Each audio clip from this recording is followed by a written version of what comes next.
Welcome to Revitalize and Replant with Mark Clifton, where we equip pastors to take their churches from declining to thriving by pointing them to a new future and a new hope. Join us weekly for encouragement and practical advice in your pastoring journey.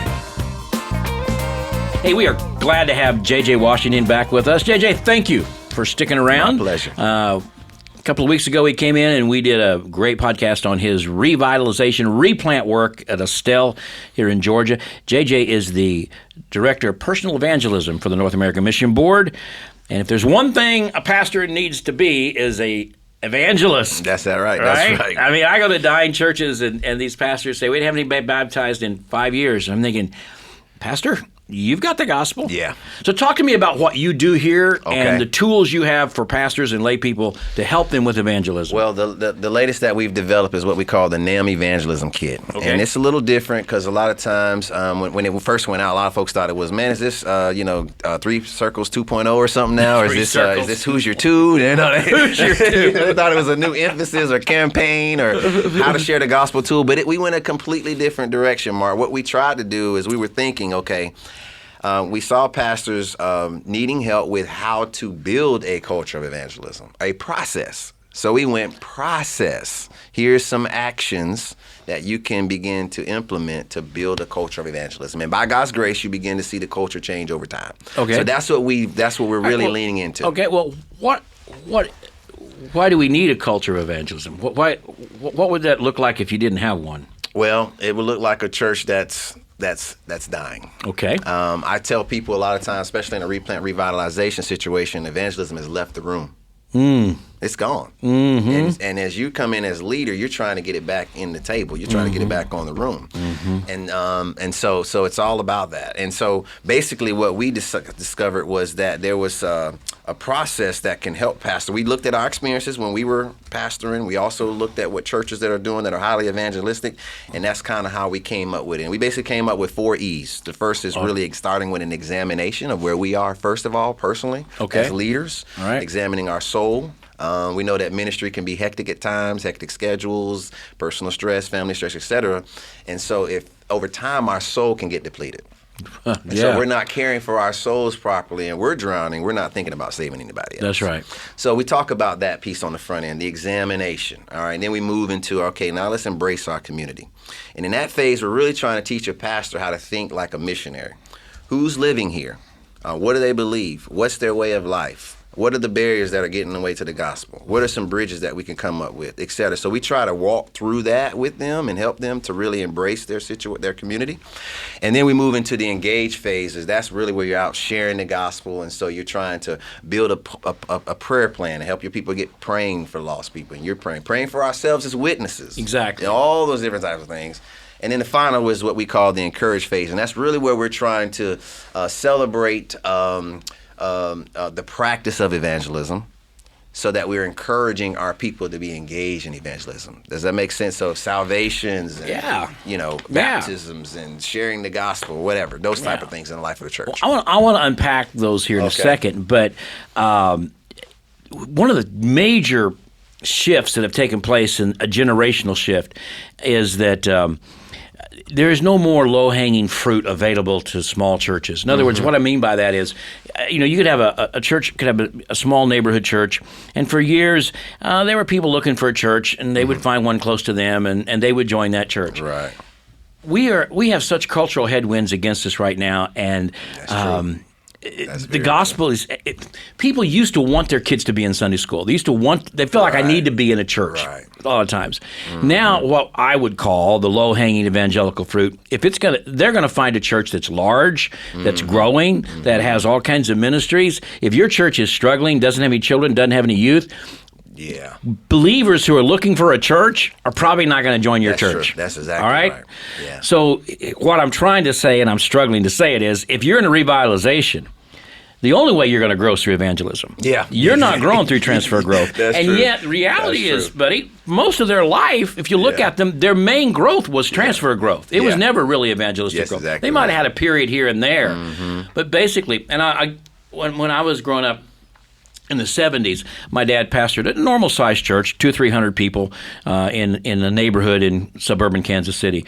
And I was thinking the other day, one time I went down and wrote these wonderful people that the church grew to about 400 when my dad was there.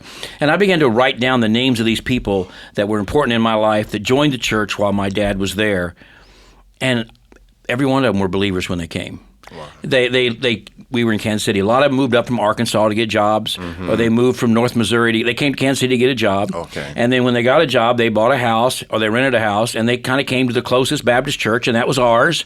And they joined. Right. And even though my dad's church would baptize, 15, 20 a year maybe, their real growth, and that included children, who were being baptized, biological growth, sort of.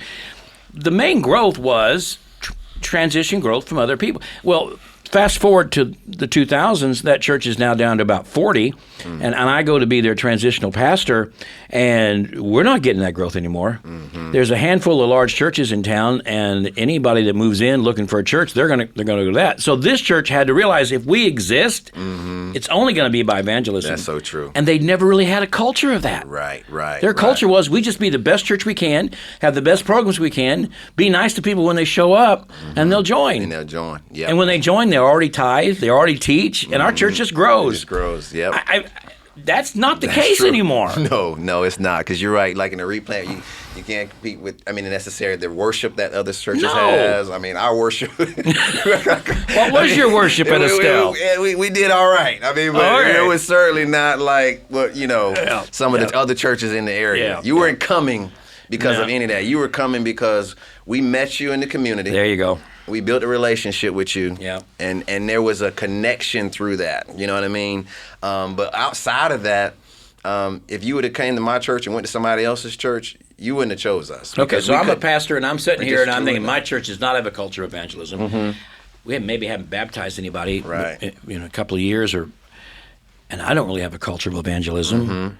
So when you send them this thing, does it come in a truck, or what's it? What do they get when they ask for it? So it comes in a little box again. And how do they ask for it? And you can go on nameevangelism.com and order it for free. For free? Yeah, it's free. Yeah, all right. Well, what's it look like? And it's just a little box. We'll put it on the show notes. Okay. So if we'll put it down there. You can just click a link and get to it. So tell us about what they get. So you would order that, and it comes directly to your church. Inside of there's a USB drive with videos. It's also available online, because I realize that some devices don't even have USB ports any longer. That's true. So you can access it online. All of the content as well. There's an online course for this as well. But it has the kit guide in there, resource catalog. It has everything in there.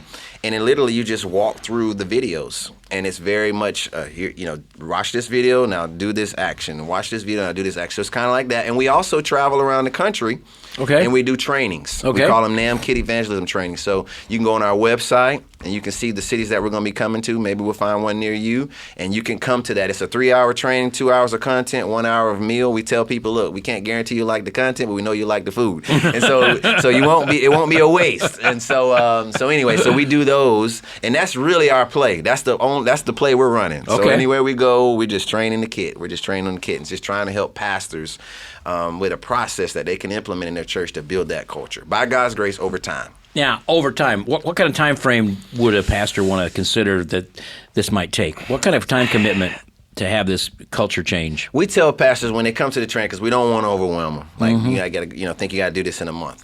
That's not necessarily realistic. There's 4 E's in it. So I tell them just take 1 month for each E. So 4 months to roll it out. Okay. All right, and then just work the play. And then the Holy Spirit controls the growth and the increase and all of that. But you're doing the necessary things to kind of create that situation. So really, you can probably see something. It's really a lot of what I did when I was at Austell. Tim did it when he was at First Baptist Eagles Landing.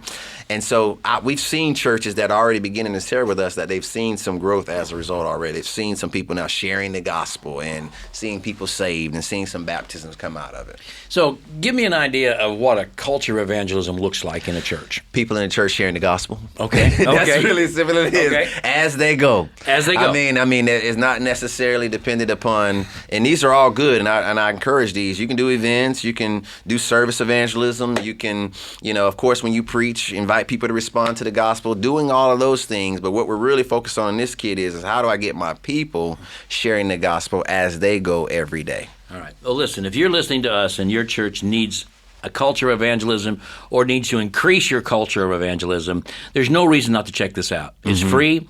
Take a look at it. Ask the Lord if this is something that you should do. It's worked in other churches. One of the good things about the USB little device is a lot of churches, we do a lot with rural churches too, and they don't have good internet. So if you got any smart TV you buy at Walmart, it's got a USB, and you can just stick that in there and play them. I want guys to know that. Because sometimes they go, and we can't really download videos out where we are. We don't have decent internet, but you've got that USB, you can stick that in there, so that'd be great. There's no reason, guys, not to click on this, have this sent to you, look it over, and then as my buddy here says, find some place relatively close to you where this is taking place in these events and go to them, right? We'd love to have you. We'd love to be with you. All right, man. Thank you, JJ. Any final thing you want to say to this wonderful group of... I appreciate you, Mark. And I always say when I went to Austell, I took two things with me. I had my Bible. That's and good. I had my book, Reclaiming Glory. And that was my next go-to resource. So I learned so much from that. So I appreciate you, brother. Man, I love you, dude. I do. And thanks for taking time to be with us today. You guys you need to know who J.J. Washington is. He may be one of the best kept secrets in Southern Baptist life. Loves Jesus, loves his family, loves the local church, has been a replanter, loves personal evangelism, knows how to work in multicultural environments. Man, you need to get to know JJ. So check him out and pray for him and his family. Please do. For sure. What's your wife's name? Tamara. All right. Pray for Tamara and all your kids. Yeah, I got two. You got Jairus and Jayla. And you granddad yet? Not yet. Not yet. Got a high schooler and a middle schooler. Okay, so I got a ways to go. I'm glad you're not. I know I look older than I look right now, but that's because I served in a replant. I know. He went in the replant. He went in the replant with black hair. He came out with white hair. Yeah. Someone said it was like the president. You aged during that term, man. All right, guys. Thanks a lot. We'll see you next time. Thanks for joining us today on Revitalize and Replant. This podcast is brought to you by the North American Mission Board, where we help dying or struggling churches regain health for the glory of God and the good of their communities. If you found this conversation helpful, don't forget to subscribe to the podcast on your favorite platform. To learn more about becoming a replanting pastor or to explore resources about revitalization for your own church, visit churchreplanters.com.